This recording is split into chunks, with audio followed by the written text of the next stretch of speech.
El tema que vamos a abordar con este reconocido profesional es el juicio a la Corte que emprende el gobierno nacional en la figura del presidente Alberto Fernández, y queremos saber cómo puede avanzar este tema que ha planteado el presidente Alberto Fernández. Daniel, ¿cómo le va? Buen día. José Álvarez, Martín Alanicia, Abigail Sánchez desde AM930 Radio Villa María los saludan.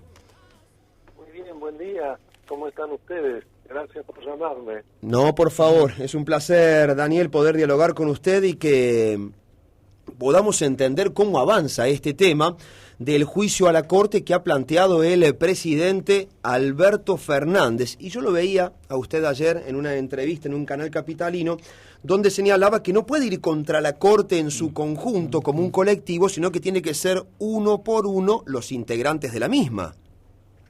Exactamente, eso es así, eso quedó claramente establecido en el último, yo recuerdo, juicio político que se haya intentado contra miembros de la Corte, que fue en los años 90, se inició como un colectivo, como usted decía, luego, por indicaciones precisamente de la misma justicia, se tuvo que anular ese juicio e iniciar individuales para cada uno de los miembros de la Corte Suprema, que si no me equivoco en ese momento eran 9. Sí, y luego el juicio que le inició Néstor Kirchner, ¿no?, a la famosa Corte Suprema Automática Menemista, también fueron de a uno los jueces removidos de esa Corte, Daniel. Exactamente, eso fue posterior. Claro, ya en los 2000, exactamente. Se recordará que fue justo anterior con Duhalde como presidente, después del menemismo, ¿no? Y digo, termina de la Rúa, digamos. Exactamente. Y, doctor, ¿cómo ve este juicio que le ha iniciado el presidente con el apoyo de gobernadores, de algunos intendentes, que por supuesto esto se va a tratar en la Cámara de Diputados, pasará a la comisión inicial, pero luego es como que va a quedar trunco, porque evidentemente no tiene los votos del oficialismo para poder justamente plantear la remoción de los miembros del tribunal? Bueno, efectivamente, usted sabe que son 2 etapas que tiene el proceso de juicio político. La primera de acusación, por eso ahí la Cámara de Diputados se transforma en Cámara acusadora, y para hacerlo precisa de los 2/3 de los miembros del Congreso presentes. Luego, si lo lograste, cosa que hoy en día es impensable, los números que se manejan, pero si lo lograste, hipotético, va al Senado, que es la Cámara Juzgadora, y que para ello también necesita los 2/3 de los miembros presentes, que no tiene el oficialismo ni remotamente. Claro, entonces, ¿qué es lo que busca Alberto Fernández? ¿Qué busca el gobierno? Digamos, instalar el debate público, señalar a los miembros de la Corte como funcionarios que trabajan para la oposición, digamos, instalar el debate público, pero sin ninguna posibilidad de prosperar en el Congreso. Y pretende permanentemente proponer este tema en el centro de la escena, debilitar lo máximo posible los miembros de la Corte, y también que actúe como una suerte de disuasivo para futuros jueces y fiscales que deseen investigar al poder, que sepan a lo que se deben a tener. ¿Y cómo está juzgando el accionar de la Corte, doctor, en el último tiempo? Sobre todo, bueno, a partir del fallo que le ha devuelto fondos, recursos a la Ciudad de Buenos Aires, según los gobernadores, en detrimento de los recursos que reciben las provincias.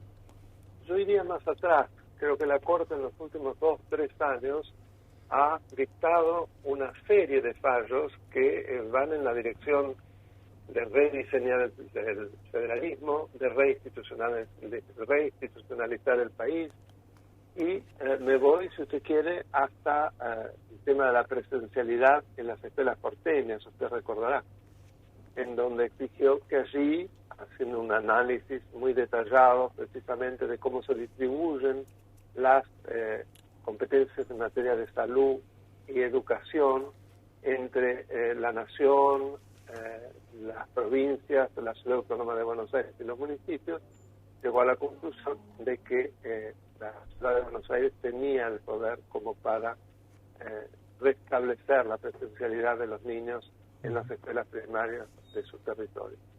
Luego también lo hubo, recordemos el fallo Pharmacity, recordemos el supermercado chino, la reconstitución del Consejo de la Magistratura y por último este fallo en el que precisamente se le devuelven los fondos a la Ciudad Autónoma de Buenos Aires que habían sido de manera unilateral por decreto y luego por ley, sin respetar la bilateralidad de este tipo de decisiones, que necesita contar tanto con la voluntad o la opinión de la Nación como de la Ciudad Autónoma de Buenos Aires, a la que define como entidad territorial federada, lo que la acerca a una provincia de conformidad con la reforma de 1994, que así lo determina en el artículo 129 de la Constitución.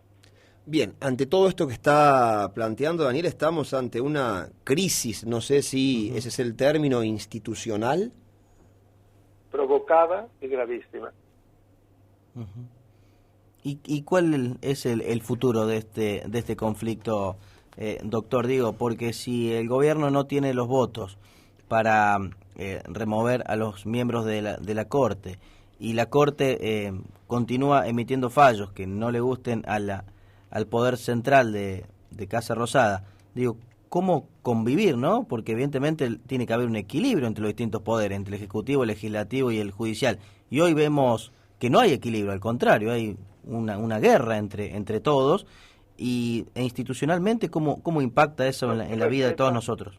No se respeta la división de los poderes, particularmente la independencia de la justicia, que es el organismo de control. No se quiere que haya controles, lo que se quiere es que el judicial sea como suerte de órgano de acompañamiento del poder político, lo que lleva a una dictadura y no a una república. Esto evidentemente genera falta de seguridad jurídica, falta de previsibilidad, lo que espanta obviamente a las inversiones, es decir, retrasa y para el desarrollo del país. Y lejos de resolver los gravísimos problemas que afectan a la gente, la inflación, la indigencia, la pobreza, bueno, no hace falta que los enumere, lamentablemente son tan notorios que tenemos que tropezar con ellos a cada momento. Lejos de hacerlo, se ocupan de hacer esa suerte de conventillo institucional que tanto daño le hace al país. Daniel, le agradecemos el contacto con Radio Villa María, que tenga una excelente jornada.